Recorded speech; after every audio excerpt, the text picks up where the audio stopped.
वेद पाठशाला में मैं आपका हार्दिक स्वागत करती हूँ। प्रिय श्रोता, परमेश्वर का वचन जीवित, पवित्र एवं सामर्थी है। आशा है कि आज के वचन से आपको आत्मिक लाभ होगा। तो लीजिए प्रस्तुत है ये संदेश।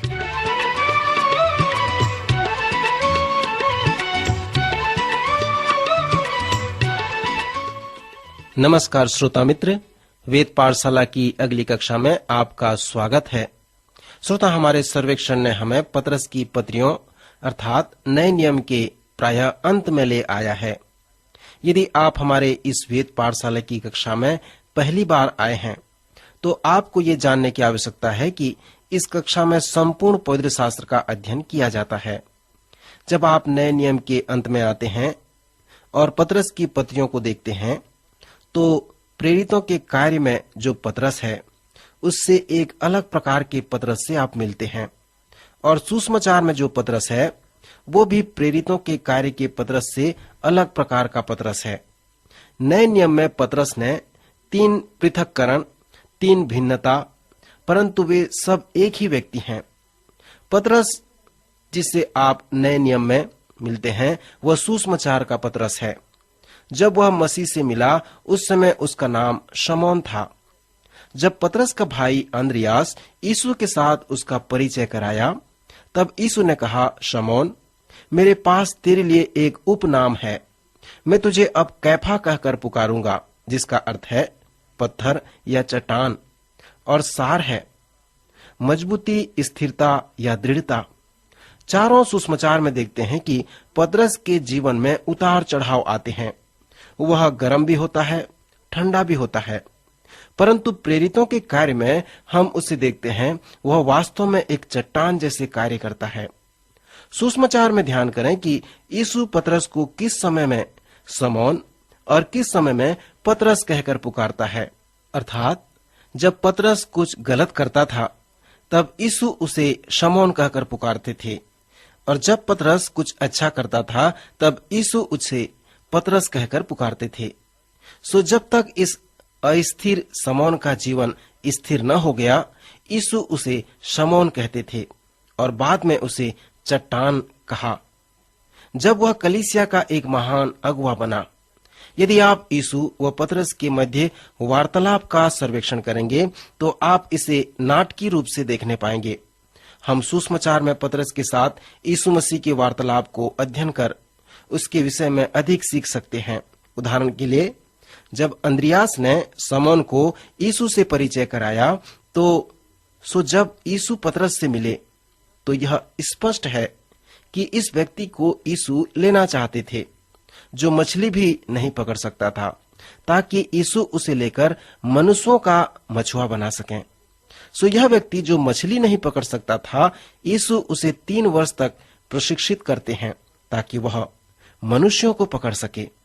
लूका के 5वें अध्याय में यीशु ने पतरस के नाव को जब मछलियों से भर दिया तब यीशु ने पतरस से कहा, पतरस, मछलियों को न पकड़, क्योंकि अब तू मनुष्यों को जीवित पकड़ा करेगा।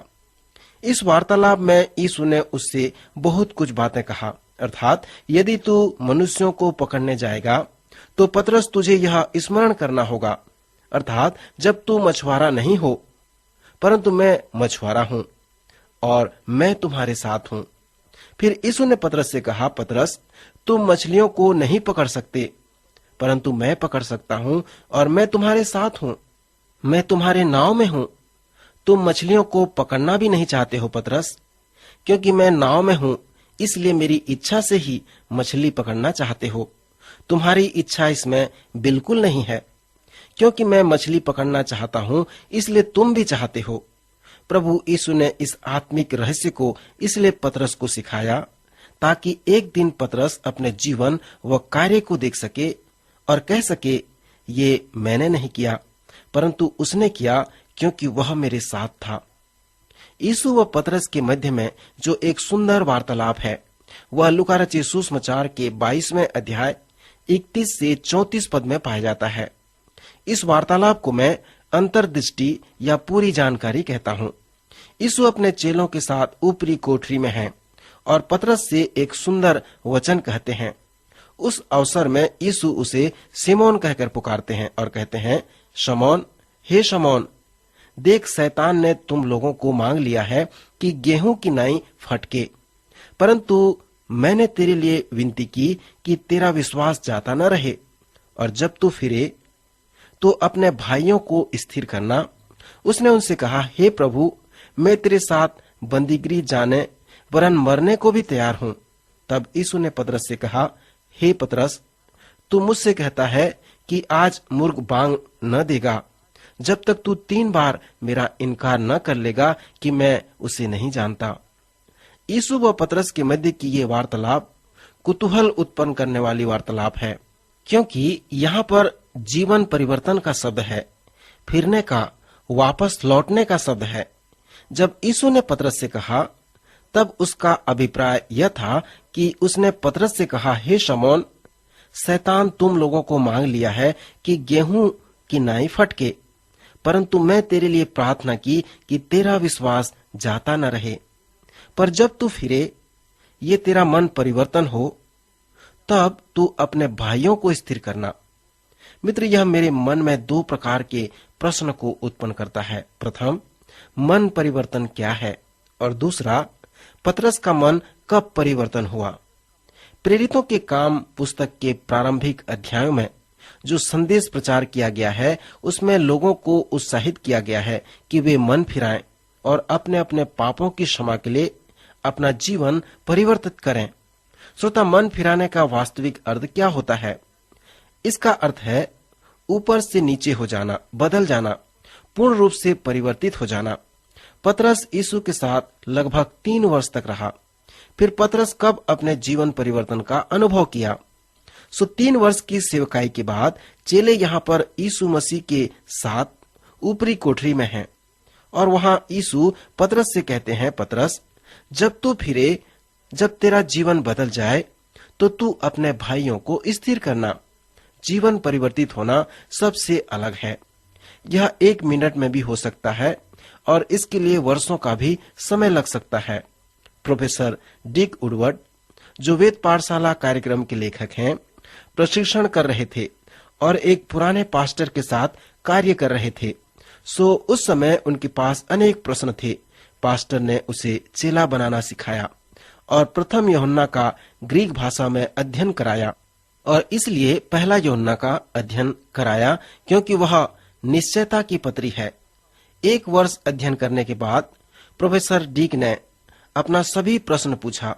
जो पुस्तक उसने बनाया था उसमें लिखा था, डिक, शैतान की इच्छा है कि वह तुझे गेहूं की नाई फटके, परंतु मैंने तेरे लिए प्रार्थना की है कि तेरा विश्वास जाता न रहे, और जब तू फिरे या तेरा जीवन परिवर्तन हो, तो तू अपने भाइयों को स्थिर करना।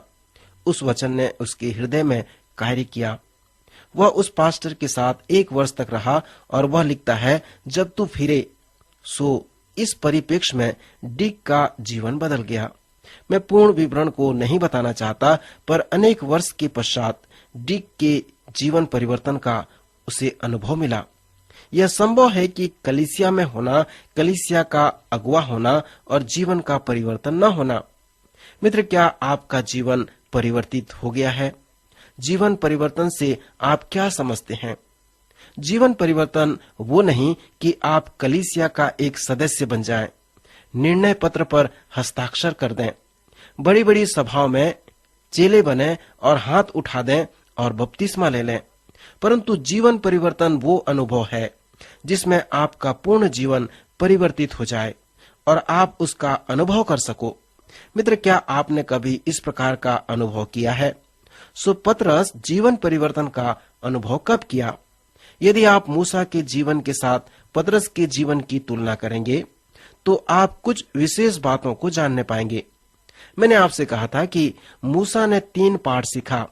मूसा ने सीखा कि वह कुछ भी नहीं है, फिर उसने सीखा कि वह कुछ है, फिर उसने ये भी सीखा कि परमेश्वर उसे जो कुछ भी नहीं है उसके द्वारा क्या कर सकता है।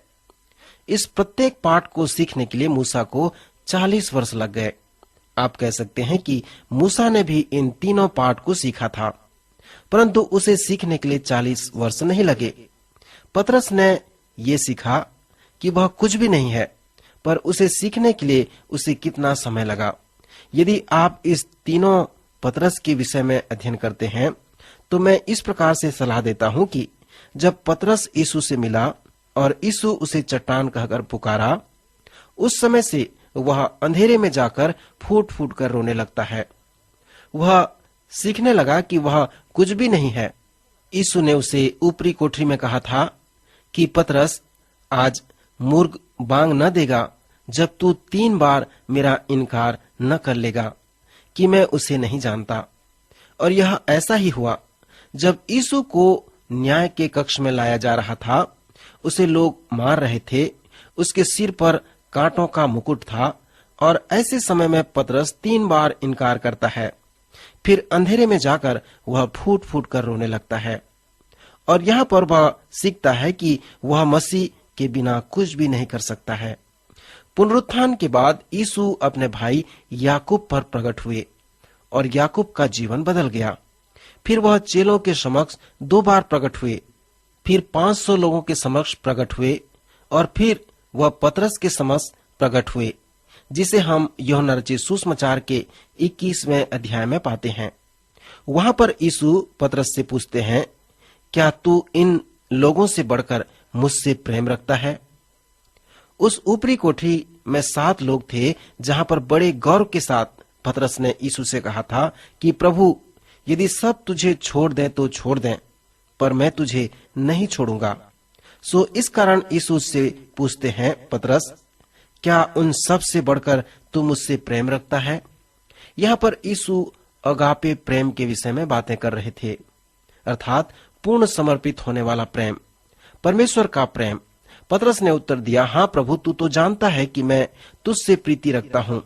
यहाँ पर पतरस घमंड के साथ नहीं कह रहा है, क्योंकि वह अब टूटा हुआ व्यक्ति है। फिर यीशु ने कहा, मेरे मेमनों को चरा। यीशु उसे ये कहना चाहते थे कि तेरे जैसे लोग की मुझे आवश्यकता है, जो जाने की असफल होना क्या है, उसे उसका अनुभव हो, ताकि वह मेरे मेमनों को चरा सके। सो पतरस जब अपने असफलता के लिए अंगीकार किया, प्रभु ने उससे कहा, मेरे मेमनों को चरा।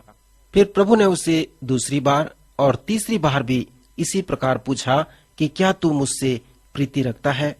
इसके बाद हम पिंतीकुस्त के दिन में देखते हैं, जब सामर्थ पतरस पर उतर आता है, तो पतरस उस तीसरे पाठ का वर्णन करने पाया जिसे मूसा ने भी सीखा था, अर्थात जो कुछ भी नहीं है उसके द्वारा परमेश्वर सब कुछ कर सकता है। मित्र, क्यों पवित्र आत्मा पतरस के द्वारा उस पिंतीकुस्त के दिन में कार्य किया, और क्यों यूहन्ना, याकूब, अंद्रियास के द्वारा कार्य नहीं किया? क्योंकि पतरस उन लोगों से अधिक उन 4 आत्मिक रहस्य को अच्छी तरह जानता था, अर्थात मैं नहीं परंतु वो है, मैं नहीं कर सकता परंतु वो कर सकता है, मैं नहीं चाहता परंतु वो चाहता है, मैंने नहीं किया परंतु उसने किया है। सो पतरस का जीवन परिवर्तित कब हुआ? कुछ कहते हैं वह अंधेरे में जाकर फूट फूट कर रोने लगा, उस समय उसका जीवन परिवर्तन हुआ। श्रोता, समय समाप्त हो रहा है। अगले कार्यक्रम में फिर मिलेंगे। प्रभु आपको आशीष दे।